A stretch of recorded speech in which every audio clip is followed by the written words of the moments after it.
पाहतोय उपनगराध्यक्ष पदाची निवडणूक पार पडते। यावेळी भाजपकडून शिंदेचे उमेदवार असणारे सदाशिव पाटील हे गद्दार आहेत अशी घोषणाबाजी केली आहे। चप्पल दाखवत महिलांनी रोष व्यक्त केलेला आहे।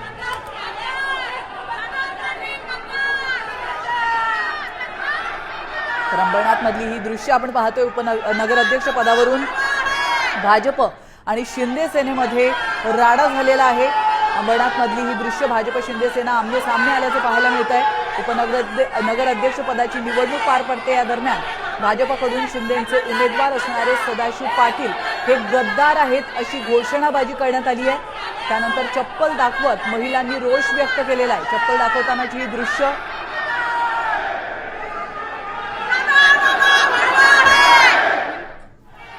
याविषयी अधिक माहिती देत आहेत आपले प्रतिनिधी अजय दुधाणे।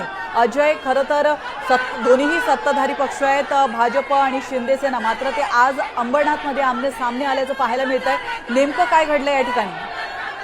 पाहायला गेलं तर आता जेव्हा शिवसेनेसोबत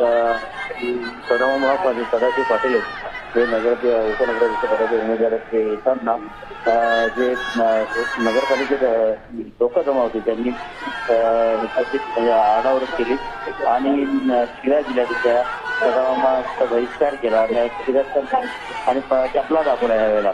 आणि पाहायला गेलं तर जे लोक होती ती भाजप आणि काँग्रेसची काही लोक होती त्यांनी हा प्रकार केलेला आहे तिथे।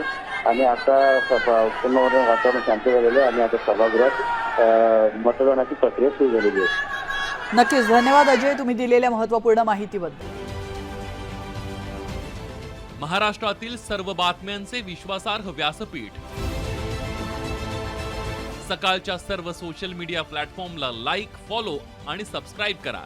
तसंच सर्व नोटिफिकेशनसाठी बेल आयकॉन प्रेस करायला विसरू नका।